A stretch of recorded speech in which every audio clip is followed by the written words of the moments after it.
All right, so this is the Flogcast for round 11 of the 2013 season. I'm Fyfie, joined once again by Duckula and fresh after 2 wins for the Bulldogs. And this week we're missing the Cat Wrangler, who's out with hamstring soreness, and Paddlepop, who's been taken prisoner by the Brisbane hierarchy for protesting their jumper. Hey guys. G'day. How's it going, mate? Yeah, so how do we feel about our prisoner friend Paddlepop? Well, it's a tragedy. He let us know all about it. So apparently at the game on Friday night, they were giving out these pamphlets to basically say, we want to keep the old Lions jumper instead of the Paddlepop. Just cut a long story short, you're all aware that Fitzroy folded and Brisbane took their jumper. Apparently they were told to cease and desist. Paddlepop bravely refused and was taken away, never seen since. That's a shame Brisbane are like that. That hostile takeover ever since Fitzroy folded was just shameful. It's terrible. It's a tragedy. And we hope to hear from Mr. Paddlepop sometime soon. Well, hopefully he hasn't wasted his one phone call, that's for sure. And apparently Collingwood won the game. I don't know. I didn't watch it. I heard Seedsman did well, and I didn't watch much else. About 5 minutes, I think. But yeah, Yeah, apparently about 10 Seedsman was minutes. very good, as usual. Well, it's hardly a surprise, really. He's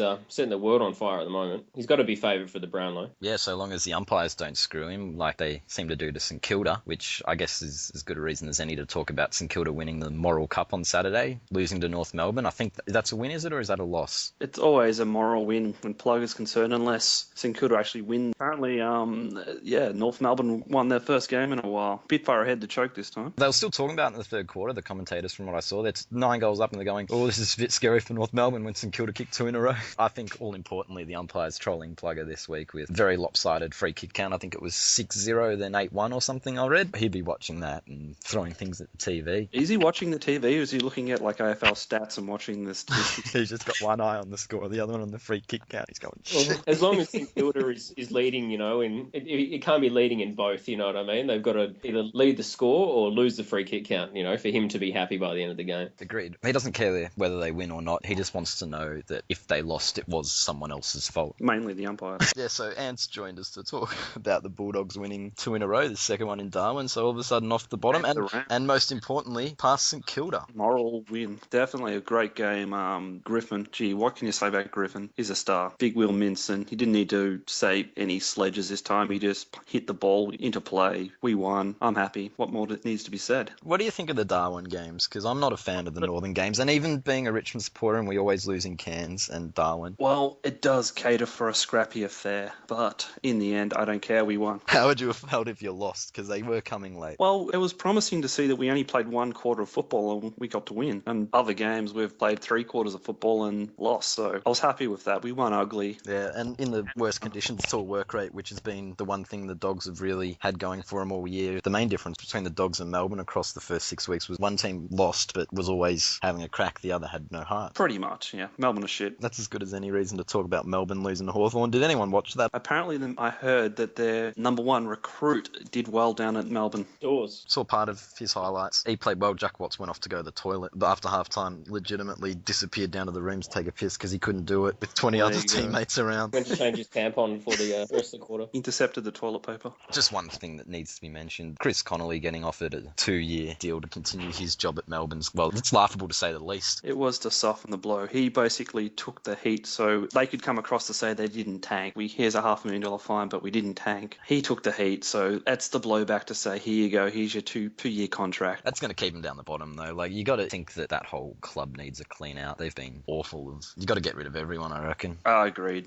I think the worst thing about it, the 2 years for Connolly now, if they want him gone quicker than that, there's already 2 years extra they have to pay now. I just think, they could have waited at least till the end of the year to maybe have a bit of a more in-depth review than something now. Well, didn't they want to get rid of Neil, but they didn't have the money to pay him out straight away, the $600,000, according to Carolyn Wilson? So much more reputable till you mentioned her. A reliable source, that one. It's like getting your information from Hodgepodge. Even a broken clock twice a day, though. Adelaide Fremantle in the wet. I got to admit, I saw that game. I enjoyed it, despite it being a Fremantle game. The wet conditions kind of made it a lot harder for them to do their boring lockdown thing once the Crows got open. Do you think it's that, or it's disguised more by the rain? You know maybe what I mean? Maybe it's disguised more, but it certainly looked like classic wet weather contested contested footy, and Sydney Essendon was much the same in the wet. And yeah, that was a fun game to watch in parts, except for the commentary. I listened to a bit on the radio. It sounds like the drugs are wearing off for Essendon. It's all downhill for now. The June slump is coming on. I was going to say the calendar's turned over. It's time now, isn't it? The investigation result is coming, and Jimmy's a bit nervous, I reckon. So are some of the players. I think, though, Joe Watson would have to be pretty happy with where he is, because you look at him, he hasn't taken any weight loss drugs. Black certainly isn't slimming for him, is it? No. It's not working out for him. Paul Roos on the commentary, I think it hit a new low this week, his efforts. Even if you look at the thread on the Fourth Estate board, of his bias, even the Swan supporters have turned. He's just shocking, honestly. It is a bit much, and I think even when I used to watch Eddie do Collingwood games, it was more his excitement that was the bias. And now it's just blatant with Roos. I think he doesn't try to hide it, and then he actually kind of just spells it out and keeps going on with it. And like you said, like the Essendon game on Saturday night was just the end. I think the straw that broke the camel's back for me, anyway. You described it best a few weeks ago, that he's like the teacher at a high school whose kid goes to the school and can't say a bad word. It's not a coach's son in the football team. Yeah, exactly. You're on the ball, son. Dad, I can't play. So it's like Homer Simpson coaching the gridiron team, and he makes Bart quarterback. The bit that sickens me the most is the nicknames. Like it makes me cringe. The Joey Kennedy and Goodsy and Mummy and Hannah's, and it just becomes too much after a little while. Hey? The problem with Roos being on the Sydney games is he's never going to get the boot, because they need him to keep the Sydney people interested in what's being said and the game. I think he's a bit of a draw card for viewers to bother watching on TV, Yeah. In Sydney case, anyway. Does anyone else know anything about the Swans players, really? Andre Everett used to play for the Bulldogs. I'd say I know something. Mitch Morton played for Richmond. He was shit at Richmond. He shit the Eagles too, don't worry. But yeah, we've happened to have come across another leaked document that arrived at AFL House. They've been doing some market research on, the most annoying things on TV, and quite a few things AFL related cropped up, and Paul Roos happened to be at the top of the list. And well, here are 5 things that we found were surprisingly less annoying than Paul Roos. So number 5. Any football game coached by Ross Lyon, whether current or previous coach. Number 4. Good old romping wins. Should add that to his Wikipedia page. Number 3 was that new television phenomenon that apparently everyone's watching. I honestly don't know a single person who does, or why they would, but Celebrity Splash. Honestly, I don't know how they get an hour out of that. People jumping off a diving board and crying about it afterwards. I think there was an hour and a half episode. I believe that Bryn, is it Edelston or Eggleston? I think she was on it. I think she might have popped an implant on a belly flop. Maybe that was about an hour and a half episode right there. That would have been entertaining. Number 2 least annoying thing. Wowee, Mr. BT. Friend of City of Geelong. Number 1 of the things surprisingly less annoying than Paul Roos is Tom Waterhouse's head constantly being flashed across my television screen. And you've got to be bad to be less annoying than Tom Waterhouse, because that bloke and his bloody smile is everywhere. It is a top-shelf shit-eating grin, that you just want to punch it off his face, quite frankly. Other games this weekend, Carlton GWS, not much to say out of that 90-point thrashing. Menzel played for Carlton, apparently did all right. I've got a query, because I didn't see it. Did Mark Murphy spend his minimum 5 minutes on the ground rolling around for the game? Or I did see him not enjoying getting a couple of bumps from the GWS players, and these are hard-bodied players like Toby Green, and first, second-year footballers, getting stuck into Murphy. He didn't like it. Geelong versus Gold Coast. Well, the 20th century finally came to Geelong. Lights. I was, first of all, happy for the residents of Geelong with the whole, electricity at night. I didn't honestly switch on till Gold Coast hit the lead, and then from then it just went downhill so fast that I only really got to watch it for about 10 minutes before it ended up being a game that I thought it was going to be. It was I was surprised that Gold Coast were in it for such a decent amount of time. It's actually quite scary. Richmond have them in 5 weeks in Cairns, and more than ever that game is dangerous. The Eagles are playing obviously pretty average footy. I'm not looking forward to them playing him at Metricon. Just on that, Fyfie, how do you feel like Richmond still haven't beaten Gold Coast when they were shit? Yeah, I mentioned a few weeks ago, it's quite scary that we didn't beat them when they're shit. North Melbourne didn't beat Port Adelaide, I think, Port didn't beat North Melbourne. I can't remember which way it went, for about the first 10 times they played each other. Something ridiculous like that. And if we don't beat Gold Coast this year, that could be how it goes. Permanent bitch status. Yeah, it'll be Hawthorn Geelong-esque numbers. Old Bulldogs, Richmond. We got a draw in there. Monday night, Richmond over West Coast. So that was just great viewing. How'd you find it, Duckula? Were you there? I was. Let's just say the second quarter, I booed until my throat was sore, and it just didn't change the tide of the game. By the quarter, it was more a Brad Scott kind of shot except in the coach's box. It got away from us. I think we weren't playing good. But my mate out of the Eagles camp is that apparently they went in with a few players under injury clouds, and it actually got too late in the game to pull them out by the time the siren went. It's a decent injury list. I'll go through it for you. Yeah, the Eagles had 3 players under an injury cloud actually going up, into the game last night. Apparently, Matt Stevic strained his bicep practicing the bounce down in the warm up, and by the time he actually got into the game, he couldn't signal for a high tackle. So that's one player down. And then Dean Maggots, as he's affectionately referred to by the Subiaco crowd, took a bit of a knock to the back of his throat in the change room before the game, and details a bit sketchy on what happened to him there, but apparently strained his whistleblowing muscle. And Jordan Bannister apparently was still suffering from Carlton's scumbag infection, which doesn't look like going away. So, we honestly went into the game 3 players down, so it was almost a moral victory if we had, maybe lost the free kick count, but we didn't, so... Jordan Bannister, he's stuck with that for life. That doesn't go away. He's HIV positive, whatever you want to call Carlton scum, it's just, there's no cure at the moment for that. I mean, Richmond were far too good, and they just exposed the same thing. I mean, it was like watching the Carlton game over again, but with less scumbags in the crowd. Speaking of the crowd in both counts, yeah, I thought the West Coast crowd just didn't do enough on the boos after halftime. They got really loud when Jack Darling wasn't paid that mark, but didn't hear him in the third quarter when they really needed to lift for the umpires and the team. They really needed to boo. They didn't do it properly. And in the Richmond side of things, I saw behind the goals, saw Trap, but we did not see our hero with the red hair, the KFC boy. The problem with the Eagles supporters after the half-time was most of them had gone home, so that's probably why you hadn't heard the booing, as strong as it should have been. But as for the KFC boy, maybe what are they called? Feeding night at KFC or something. Feeding night makes him sound like a zoo animal. Just chuck a few chicken wings at him there. The 2-hour time difference coincided with his meal time, so he didn't want to give it up.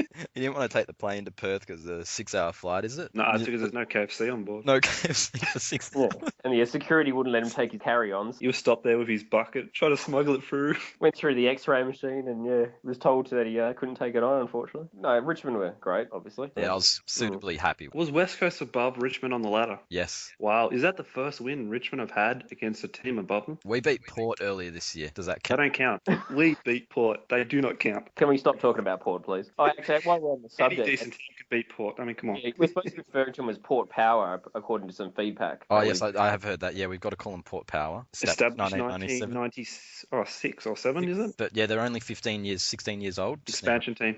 Third youngest team in the AFL. No history whatsoever. They won a flag. They got one. They're on par with us and St Kilda. They took Fitzroy's spot after they folded. Just a couple of other things from the weekend. The goal review system, and this happened a few times, but the worst one was by far in the Adelaide Fremantle game when Dangerfield's one hit the post. So we've got a new segment called the Flogcast Fixes, and we fix a problem in the AFL every week, and just on the basis of the Dangerfield one where the right decision was made, but the whole process was a joke, and boundary umpire overruling the goal umpire, which when it was inconclusive later on it worked. So how do we fix the goal review, considering it's topical? We get Susan Bolt, a trained goal umpire, big footy alumni. It's just a win, and she can get her cousins involved, Brad and Chris. Brad Scott would love having a goal umpire on his side. Not many other umpires are on his side, but at least he'd have one. We get Suze involved. That would work. What have you got, Duckula? Yeah, I really don't know. I think maybe just not having it all together would be a good way to fix it. Yeah, just get rid of it. Look, that's basically got to be my standard reply for I think any Flogcast fix that comes up is bin it, maybe, and that might fix the problem. But I don't know. I think the technology that they use to judge, I think is just too poor. And I think if they really want to make it a part of the game, then they need to invest more money in better placement and higher quality cameras. And they use the tennis one, the Hawkeye. Potentially could work. It's just so weird when the touch ones, like Trent McKenzie's one on the weekend, that I was dead certain he knocked through, and then the umpire said Vardy kicked it. You can't even see him touch the ball. That was just odd. Maybe they could just have for every game like a blimp over each end of the ground that films with a high def camera from above, and they will catch everything. But just come down for refueling at half time, pop back up for the second half, and keep filming. I think, especially on your comment that we get rid of the goal review, that if we keep the goal review, St Kilda would have no way of claiming a moral victory like they did in 2009 off the Hawkins behind, because had they lost that game, they'd have to revert to good old umpires, field umpires. But when there's a goal umpire, you can blame him with certainty. You mean like the prelim final where St Kilda won? I'm still bitter. I thought you were going to talk about Libber and his point for a second. Then, Yeah, mate, I was at that game. That was a goal. Shut up. the open wound there obviously hasn't healed. No, it hasn't. Prelim Hasn't finals are healed at Bulldogs fans' grand final. Oh, prelims are our grand finals, aren't they? So we've got one option for Suze to get involved, and probably the most well-known goal umpire going round. Chelsea could do with another woman, though I don't think she'll get quite the same attention. I reckon Chelsea would be jealous of the Suze. And the other option is to bin it completely. So yeah, maybe there's a way to get both. We just bin the review system and bring in more. We bin Suze, what? We bin the review system. We bring in more competent umpires like Suze. Yeah, that actually sounds like a winner, I reckon. Yeah, I'm sold. We don't need to talk about Harry O, do we? Well, if you don't talk about him, he will talk about himself. Well, that's good enough reason. I thought the Harry O half hour on 360 last week was ridiculous when, talking about himself. Well, it'd be interesting. His next game is against Brett Goods. Now, I'm just wondering, will he look out for Brett? I mean, he's seen what happened to Adam in the last game he's played against a Goods player. Will Harry O go out of his way to protect Brett Goods from his own team? He'll make sure everyone knows about it if he does. It'd be the first time he's been accountable for a player I've ever seen. So. BT and Geelong. I know he's talking about some clock or something that kept shitting itself. They went manual and got to 10, then had to start again. And some lights went out in a stand, and he said that they might have to evacuate. And Billy Brownless and the mayor of Geelong have started kicking up a stink. Yeah, that's right. What was his name? Mayor Faggy or something? Yeah, keep bag or something. I enjoyed that. Maturity levels over through the roof over here. Yeah. No electricity in BT's brain either, just quietly. But yeah, apparently Geelong's a progressive city. Yeah, contemporary. Contemporary, was it? Contemporary city. Yeah, it's contemporary with places like Lebanon and Damascus. South Australia would do that. Also, the Hall of Fame tonight, Scott West inducted Ant. What do you think of that? I reckon it's about time. I mean, 4 times he got the Brownlow votes over 20. I mean, no one else has done that. That's like coming second or winning a prelim. But yeah, seriously, he was a gun player and well-deserved Hall of Famer. I think so too. I think this actually may have been his first year eligible, but I'm not 100% sure. But yeah, still basically straight in. He did the right thing as well. He left the coaching department in Melbourne. He jumped off the sinking ship. And Werribee is such a better team than Melbourne. I mean, come on.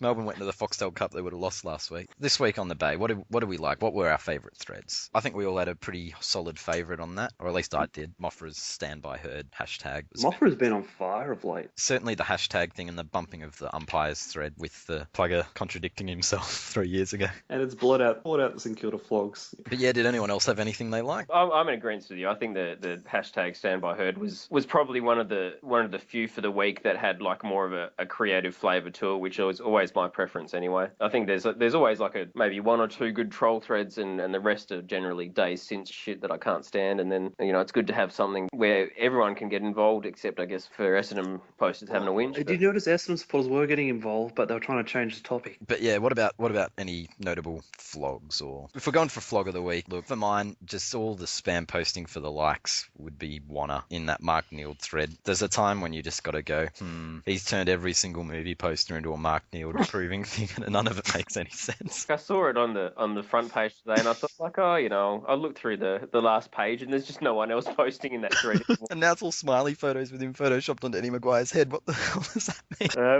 It's a RAM issue. It keeps coming up again and again.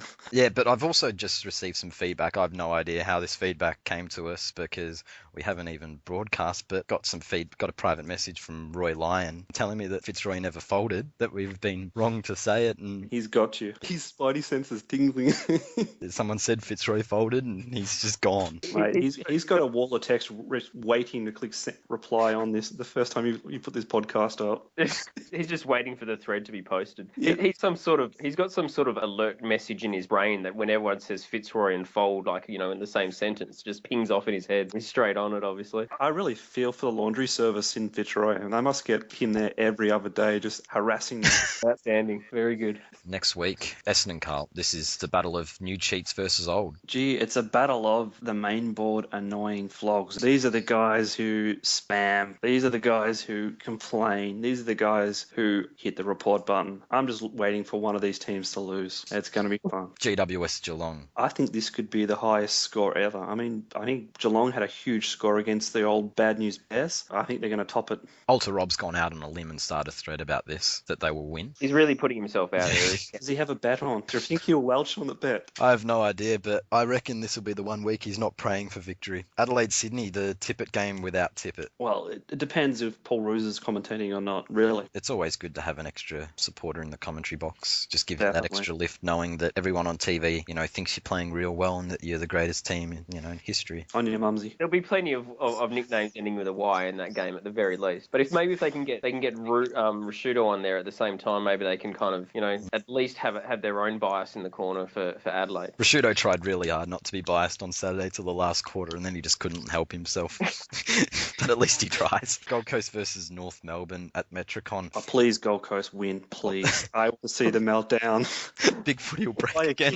Teffy will start killing North Melbourne. He'll be ringing them up on Monday morning. There'll be another account cancelled by a user, and there'll be a new one next week. St Kilda West Coast. If West Coast drop this, look, it'll be enough to make their supporters eat some shit. I think we'll be tucking into a bowl, quite frankly. I think I'm going to tip Saints. I know that they were horrible against North, but I don't know. The Eagles are just shit at the moment, let's be honest. I disagree. There's no way in the world St Kilda will win the free kicks. This is the umpire's pets. The moral versus win the is ones they definitely- hate. Well, the free kick counts aren't important, apparently. Or they are important. Which one is it now? Well, St Kilda are going to lose the free kick count, therefore they're important. Okay, they're important then. Yeah, but St Kilda will get smashed because St Kilda always get robbed, and although there won't be any crowd to boo. Yeah, this is going to be a huge factor. Hopefully we can have some East Coast supporters, kind of rock up and put in an effort. You might outnumber the Saints, though, after their efforts of recent weeks. Lastly, Melbourne and Collingwood. Really, is this Neild's going to be Neild's last game, or is he going to go one more? I don't know. It just depends on how this goes, because they're going to get smashed, but I think smashing's expected. What kind of smashing constitutes a sacking? 15 goals? 20 goals? 186 points? Yeah, 186 was last year, wasn't it? So that got Bailey sacked, so... Yeah, so 2 years ago. It's the benchmark, or the tank mark, if you like to call it. Look, if Seedsman turns up to play, this could get ugly. This could get very ugly. I think it's going to, really. I think if Caro and her quality sources are correct, I think we just could be watching thrash for the rest of the year. Dead man walking. This is the execution. Slow by 1,000 cuts, eh? 186. But yeah, I think that's everything. That was the Flogcast for round 11. I'm Fyfie. I was once again joined by Duckula and our new addition, Ant. Thanks for being on again, guys. Cheers. Yeah, it was a great time.